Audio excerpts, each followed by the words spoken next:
Pearson looked at Nick, started to say something, and then thought better of it. He instinctively knew he couldn't bullshit the guy. "We're working on it." Nick didn't say anything and just waited.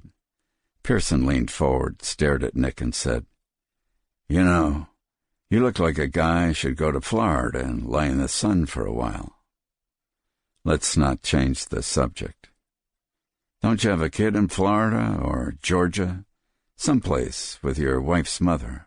That burned into Nick, and he burned it back to Pearson.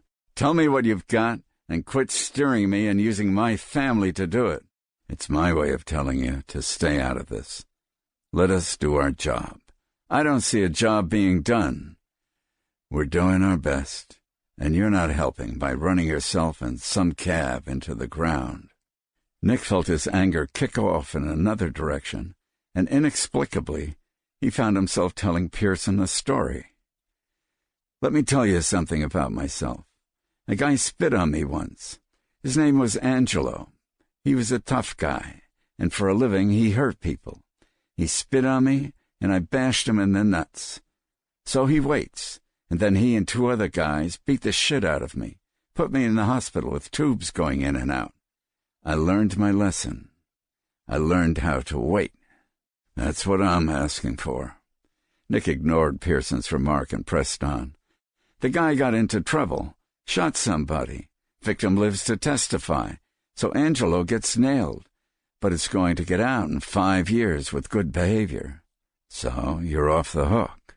I keep track of his stay at Attica, and finally learn Angelo is getting out. So I fly back to New York. I know what he's going to do. He's going to go to his mother's, get cleaned up, and then head out to Jilly's. There he'll meet some of his friends and the boys he's going back to work for. They'll throw him a party, probably get him laid, too. I wait until he comes out of his mother's apartment all dressed up to go to his big homecoming. I make sure he's far enough away from the apartment so I don't cause his mom any auditory emotional distress."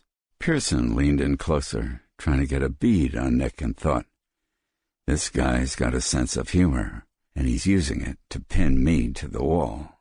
Angelo steps around the corner, and wham! I smack him between the eyes. Then I hit him with 20 or 30 good ones. Then I give my feet and legs some exercise. Nick leaned in a little and stared at Pearson. They had a party for him. 3 months later. Pearson nodded and figured Nick wasn't kidding. "Now those fucking guys out there killed my wife, whom I loved.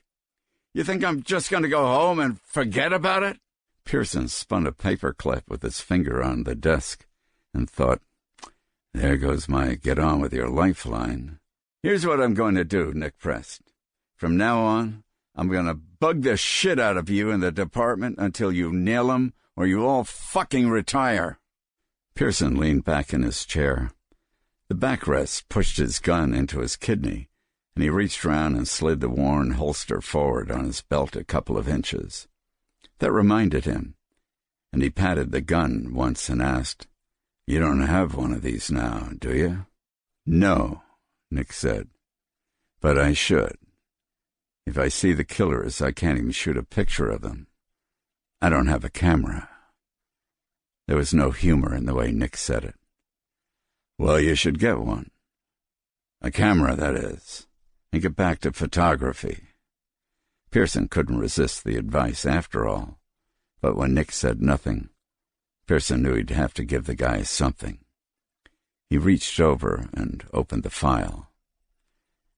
"Here's what we've got. There were 2 break-ins in these last months, and people described 2 guys, one white, one Hispanic. They were dressed very similar to what you've described.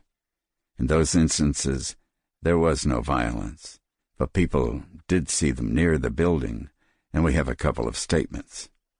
We're trying to track the stuff that was stolen through our pawn shop detail. But that's all we've got. So if you think you can just call them up, forget it. We've just got to wait until they get nailed on this or something else." "Is that it?" Pearson nodded. Nick stood up to go. Pearson noticed the guy hadn't gotten a haircut since the last time he saw him.